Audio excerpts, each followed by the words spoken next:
नैऋत्य मान्सून आता अरबी समुद्र, मालदीव, बंगालचा उपसागर आणि अंदमानच्या काही भागात पुढे सरकलाय, ज्यामुळे महाराष्ट्रातल्या अनेक भागात मेघगर्जनेसह पाऊस बरसतोय आणि आता महाराष्ट्रासह देशातील अनेक भागांसाठी एक धोक्याची घंटा वाजते।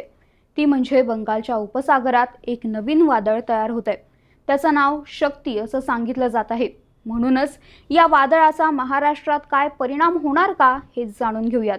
बंगालच्या उपसागरात 23 मे ते 28 मे दरम्यान प्रचंड वेगाने चक्रीवादळ तयार होण्याची शक्यता तज्ज्ञांनी वर्तवली आहे। या संभाव्य चक्रीवादळाचे नाव शक्ती असे असेल। 16 ते 18 मे दरम्यान बंगालच्या उपसागरात कमी दाबाचे क्षेत्र निर्माण होण्याची शक्यता आहे।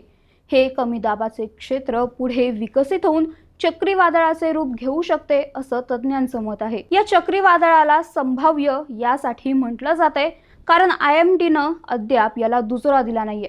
तसंच हवामानाचे अंदाज अनेकदा अंदाजच राहतात हे सुद्धा आपण अनुभवलंय। सध्या महाराष्ट्रातल्या अनेक भागात पाऊस सुरू असल्याचं आपण पाहतोय। त्यामुळे चक्रीवादळ जर आलं तर पावसाची तीव्रता देखील अजून वाढू शकते। तसेच किनारपट्टीच्या भागाला या चक्रीवादळाचा तडाखा बसण्याचा अंदाज आहे। या पार्श्वभूमीवर प्रशासन देखील सतर्क झाले। त्यामुळे तुम्ही देखील काळजी घ्या आणि अशाच महत्त्वपूर्ण घडामोडी थोडक्यात जाणून घेण्यासाठी ऑनलाईन नेताच्या पेजला फॉलो आणि आमच्या YouTube चॅनलला सबस्क्राईब करायला विसरू नका। धन्यवाद।